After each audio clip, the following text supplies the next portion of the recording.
Good morning, and thank you for joining us today. My name is Hans Johnson, and I am a demographer and senior fellow at the Public Policy Institute of California. There are several hundred of you, and I certainly appreciate you taking the time. I think what we will see today is something that's of tremendous importance to California, and that is the remarkable aging of our population. We'll talk about a recently released report at PPIC called California's Aging Population, appropriately enough. The report, the technical appendix, the policy brief, and the slides from today's briefing can be found on the website at ppic.org. As I'm sure you're aware, we have a brief presentation, about 15 minutes, and then we'll have a question and answer time, and I'll be joined by my colleague Paulette Cha for the question and answers. But there's a lot more that we have done that's available, and there's a lot more that we want to do. So we're really hopeful that from this event, we will get feedback that help us direct our policy agenda and research agenda on this topic. I should also note and thank the support that we've received from the SCAN Foundation for outreach for this project, including today's briefing, as well as the fantastic discussions we've had with the experts at the SCAN Foundation on aging-related issues. After I finish the presentation, there will be a question and answer time, as I alluded to. Please, if you have any questions, send them along with your name and organization to the email address on the screen, ppiceventquestions@gmail.com. And please start sending those questions in early and even before we go through this. Because we want to be able to go through as many of those questions as we can. Let me remind you that PPIC is a public charity. We do not take or support positions on any ballot measures or legislation, nor does PPIC support, endorse, or oppose any political parties or candidates for public office. And now on to the presentation. So I'm going to take a minute here just to share my screen. First, I'd like to thank my co-authors. It's really been a dream team for me, working with Eric McGee, Paulette Cha, who you'll see later, and Shannon McConville. And we benefited from the fantastic research support of Shalini Mustala. And again, submit questions to this address. Okay. So there's lots of ways that we could frame this work. Maybe the most immediate policy context is California's very thoughtful, I think, and thorough master plan on aging. This is available at the California Department of Aging's website. There are 5 main goals. I won't go through them in much detail here, but they cover a broad spectrum of issues relating to California's older population. And I will note that for us at PPIC, we're focusing on ages 65 and over. Others will focus on different age groups, including 60 and over, or even 55 and over. But these key issues include housing, health, equity and inclusion, as we'll see in California's increasingly diverse older population, caregiving that works. So thinking about this from the caregiver perspective, as well as the older adult who might need care. And then finally, affording aging. And we'll touch on each one of these topics in the report that we're doing and presenting today. So there are 2 primary motivations for PPIC to look at this topic. One is we have a focus here called Understanding California's Future, which Eric McGee directs. And the goal of that is to focus on California's future, as you would imagine from the name. And one of the most critical and remarkable features of California's population right now is not its growth, because we're not expected to have much population growth overall, but is the change in our population, and especially the aging of the population. And we'll get to some of those numbers in a minute. The other part of this is that while there are some very good projections by the Department of Finance on the aging of the population, certain characteristics that we think are of really important value to policymakers and practitioners are not in those projections. And so that's what we do in this report. And you'll see in a minute what we've done there. I won't go into the methods very much here, other than to thank the California Department of Finance, Walter Schwarm, and his excellent team for providing and developing projections by race, ethnicity, and gender from 2020 to 2040. The numbers we used from them are available on their website, but they worked with us ahead of those official publication, and it was really helpful for us. And then looking at the trends in the characteristics that are not in the DOF forecast, we relied primarily on the American Community Survey. And then finally, the method that we used is a machine learning approach called gradient boosting models. We also compared that with logit regressions, which is kind of a more standard approach. And if there are questions about that for the methodological nerds out there, we would be more than happy to talk to you either today or better later, since Eric is the one who did that work. Okay, so I'm going to cover three main areas here. First is California's growing older adult population, just the numbers. Then I'll talk about the characteristics that PPIC attached to the Department of Finance forecast, secondly, and then we'll get to implications for the future. So the first fact of California's older population is its tremendous growth. And again, this is happening in a context with very little growth at other age groups.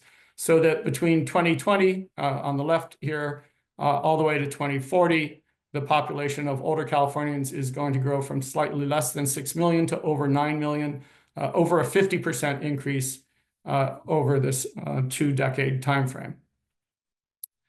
This chart to me is actually just incredible. Again, it's unprecedented in our history, and similar things are happening in the rest of the nation, maybe not as dramatic as in California. So what we have going forward between 2020 and 2040 is sharp population growth rates. So this chart just shows the percent change in the population over this 20-year period by age, youngest age groups at the top, oldest at the bottom here. And you'll see that the fastest rate of population growth is for older Californians 65 and over, and especially ages 75 and above. With actual declines in young adults, children, just children. And we have a report that will be coming out looking at California's baby bust. We have a blog post already out on the baby bust, but that's what's driving there. And then anemic growth at best, even some decline in some core working ages. Another way to look at this is exactly the same kind of framework, except here we're just looking at numbers instead of percent changes. And that's partly because, for example, we saw earlier that the fastest growing group were 90 and over, but there aren't that many 90 and over year olds. So the numeric change is not as dramatic as the percent change. But even so, we see that these older age groups are experiencing really rapid population growth, especially 75 to 84-year-olds. And again, we see some of the declines that are really notable at younger ages in California. So when we put those two things together, we end up with what's called an old age dependency ratio. Maybe that's a bad term, but it's the term that's used by economists and demographers to understand the age structure of population.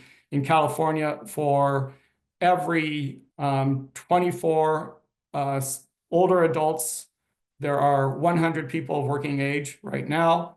Going forward, that's going to increase to 38, so over a 50% increase in this old age dependency ratio, which is seen as a way of kind of the working age population being able to support an older population. So this is going to be a big challenge, again, not just for California, but for the rest of the country, and in fact, for developed countries throughout the world.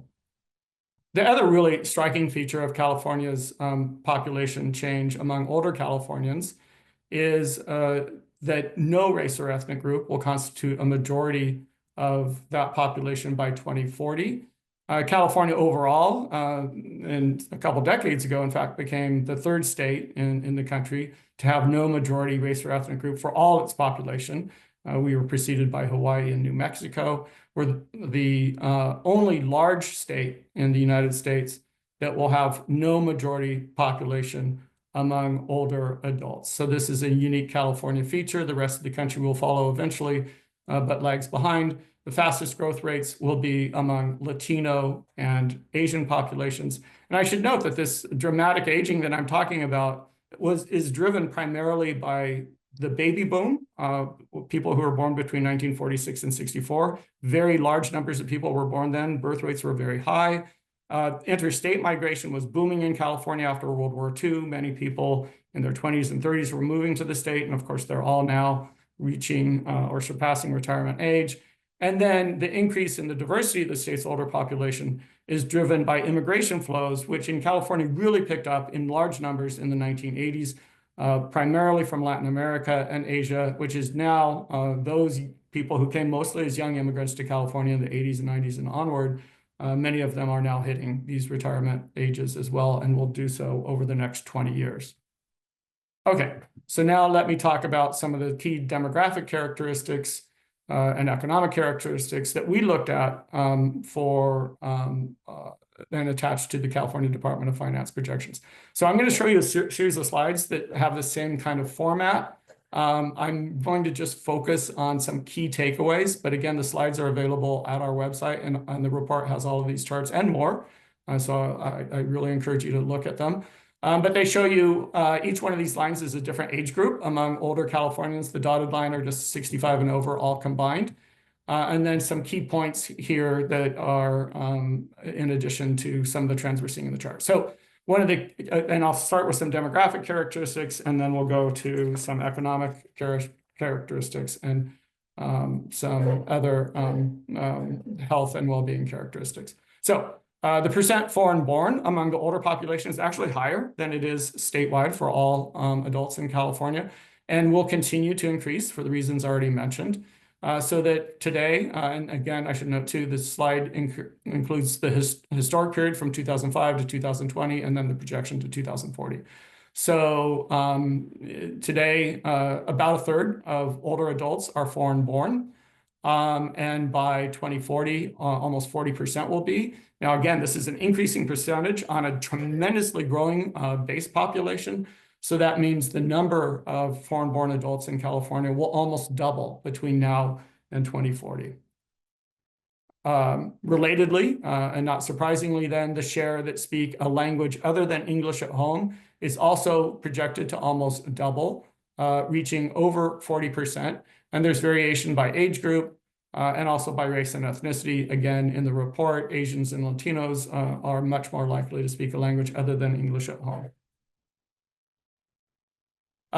In a bit of good news, aging isn't necessarily bad news overall, but in some good news, I think for sure, the percent of older adults who live alone will continue to decline. And these declines are related primarily to improved life expectancy among males. So men tend to die younger than women. And so the most common way that someone ends up living alone is that they lost their spouse, most commonly a man, and then live in their home alone. So that trend is declining, the share living alone, and will move to less than 20% overall. It varies, of course, tremendously by age, with the oldest adults being much more likely to live alone. And again, that's because of these differences in life expectancy. Even so, the number of older adults living alone will go up, even though the share goes down, again, because the base population is increasing so much. And then Black older adults and white older adults are much more likely, twice as likely, to live alone than Asian and Latino older adults. Partly this is related to differences in life expectancy for men, but it is also related to more commonly extended family living situations among Asians and Latinos than among Blacks and whites. Okay.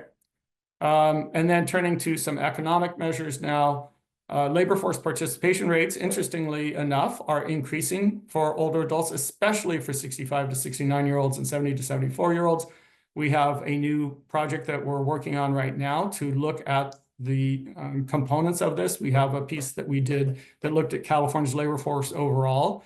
And what's tremendously remarkable, again, is that almost all of the growth in the labor force in California over the last 5 to 10 years has been among older adults, people aged 65 and over. This, again, is unprecedented in California's history, that the source of new workers is actually older adults rather than young adults. And some, I think, encouraging news, I don't want to overstate it, but the percent of older adults who are low income is projected to decline slightly from about 24% now to about 21% by 2040. There is, though, I think it's really important to keep in mind a strong heterogeneity in the well-being, the economic well-being of older adults in California. And again, PPIC is contemplating doing more work to disaggregate the different groups in California by their economic status, from those who have tremendous amount of resources, those who might be middle income but be resource constrained when it comes to all the costs related to aging, and then low income individuals who have very few resources as it is. And one key question is whether increased labor force participation is out of need, out of necessity. And we do see big increases in labor force participation rates among less educated individuals and those who have lower wages, which suggests it's an economic coping strategy. Overall, labor force participation rates are higher for highly educated individuals and remain so, but the change hasn't been much over time.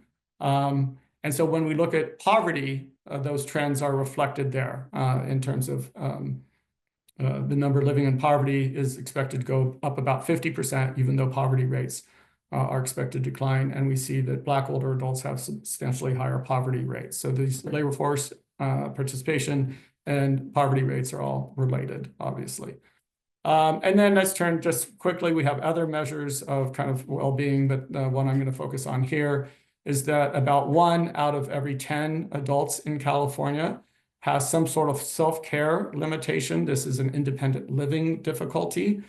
And those numbers are projected overall for the 65 and over population to remain fairly flat and to decline among the oldest components of the older population.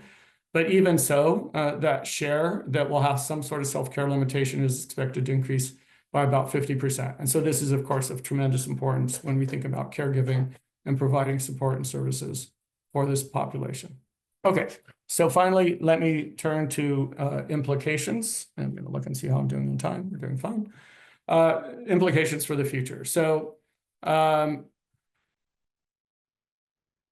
life expectancies are increasing. The share of people who are living alone is going down. Poverty rates are decreasing slightly. There's some good news here. But the other news here is that the dramatic increase in the older population of California means that we are just going to have far more people in almost every category we looked at than we did before. And so that has implications for providing services and resources to this population as they become a larger and larger share of the population, and as the share of people of traditional working age declines. And that traditional working age, of course, is key to creating the tax revenue that's used to help provide some of the services and healthcare needs of older Californians. We do see this kind of economic variation with homeowners. Almost 70% of California's older adults will be homeowners by 2040, about the same level we're at now. But many of them have low incomes. That's one category of people who are financially at risk. And then another, of course, are renters who in many cases have relatively low incomes, do not have fixed housing costs. Their housing costs go up. And many of them have fixed or even declining incomes.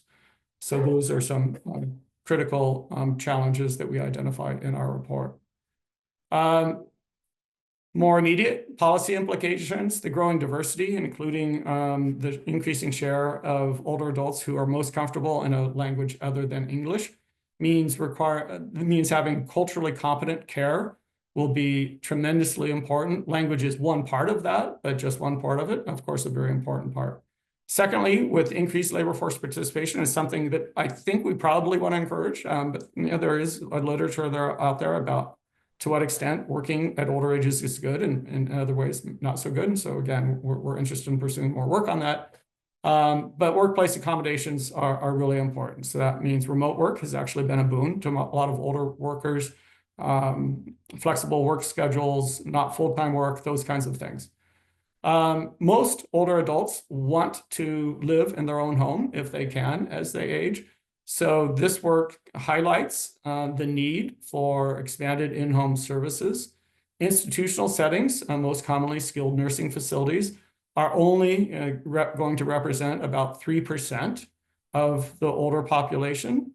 So it's a small number. The number, though, will go up because the base, again, is going up so much. And then finally, family caregiving, which is ideal in some ways, but a challenge for the caregiver often, and poses mental health challenges as well as physical health challenges for caregivers often. Those caregivers are often about the same age or nearly as old as the person they're caring for.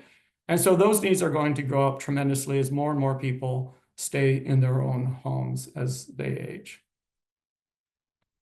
So again, let me invite you to please submit questions to ppiceventquestions@gmail.com. And now I will be joined by my colleague, Paulette Char, who will introduce herself first, and then we'll go to the questions. Hi, Hans. Hi, Paulette. Nice to see you. Thanks for having me. I'm one of the co-authors on the report, and I am a research fellow in the Safety Net Research Group. Fantastic. Thanks for joining me. I'll just turn right to the questions right now. So the first question is from Sacramento. What role does interstate migration play? Are older adults leaving the state, or is there an expectation that more will leave in the future? So I think I'll handle this one, Paulette, as the demographer on the team. Paulette is our healthcare expert extraordinaire. But in terms of migration, it is the case that large numbers of people are leaving California over the last 10 years, millions in total. But older adults are less likely to leave. So I looked at just the last 5 years, about 1.5 million people moved out of California to other states, and that's a net flow, more moving out than in. Among older Californians, 65 and over, it's only about 100,000. So it's a small number in relation to the size of the older population and small in relation to the flows of other age groups that are moving out. I will note that most people who are moving out tend to be and are often in their 30s when they're looking to buy a home and can't afford to live in California. It's the number one reason people are leaving the state. And most older Californians, people who've lived here for a long time, eventually do end up owning a home. Okay, another question that's come in from Oakland is the projected increase in the 75 to 84-year-olds is the highest.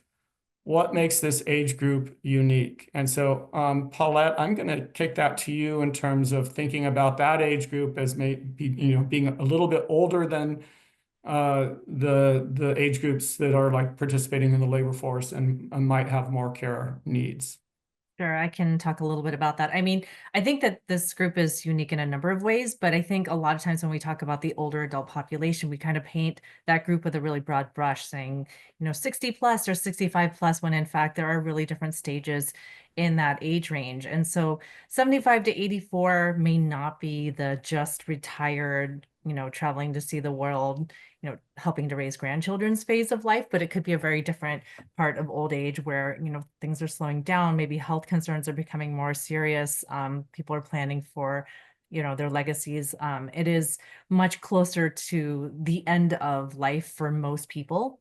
And so I think that's a period when you really want to be thinking about getting health, good quality healthcare, culturally appropriate care. Hans, you talked about the fact that we're going to have an increasingly diverse older adult population with I think it's in the report, but something around 3/4 of the Latino and Asian older adults are going to speak a language other than English at home. That really suggests to me that we're going to have to prepare in terms of having the healthcare workforce in place to be able to serve this group that has, both specific needs related to their age, the need for, geriatric specialists, but also really that culturally and linguistically appropriate care. We already have a deficit of experts in geriatrics in California. And so the time to act was probably, a few decades ago, but there's still an opportunity to try to catch up because we know that this, as they say, the silver tsunami is coming. So I would say that that's a period when we're really thinking about the healthcare needs of this group.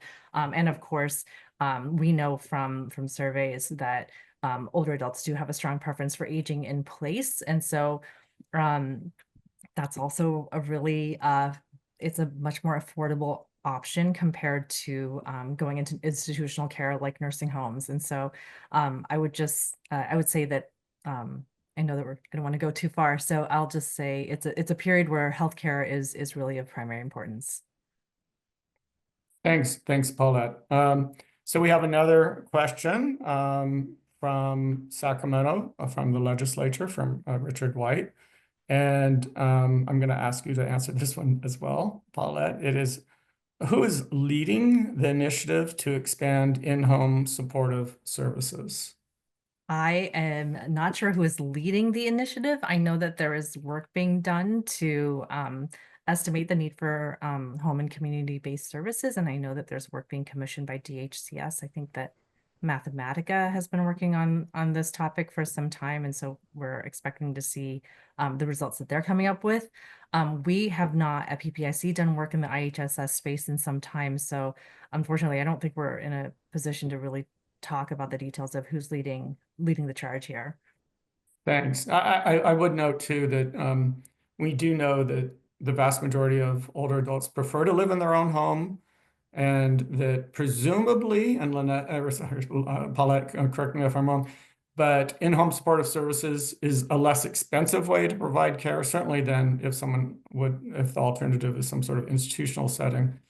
Sure, Yeah. absolutely. And for those who aren't familiar with it, it is a program. Oh, good point. It's, the beneficiaries, those who receive those services are older adults or disabled individuals who are on Medi-Cal, California's Medicaid program.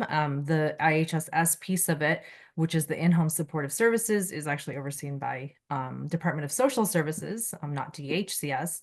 And a lot of the people who are the providers of these services are family members, and it's often a spouse, somebody who lives in the home with the disabled or older adult. And so that's why, in fact, your work, Hans, on both self-care limitations as well as the increase in the percent living with a spouse is really important for us to think about in terms of IHSS potential providers going forward. Fantastic. So I think we have time for a couple more questions. One, I'll just address really quickly, and that is, how are some of these changes occurring across the state, whether they're changes in race and ethnicity or changes in just the overall population of older Californians. We have maps in our report available online that show answers to some of those things. The general picture is that places that don't have a lot of diversity right now will have more diversity. Places that have a lot of diversity will have even more. So that trend is happening statewide. And then in terms of aging, some counties already have a very old age structure. Lake County, for example, the far northern part of the state where my mother lives, where I'm from, like Shasta County, already have an old age structure. So their percent increases aren't so large, but they still have a high share. Some of the largest percent increases, though, are in our major metropolitan areas that haven't necessarily seen such high shares of older Californians than in the past. So that will be new to those parts of California. And again, I encourage you to look at the report. And then we have another question here. Let's see, we have a couple.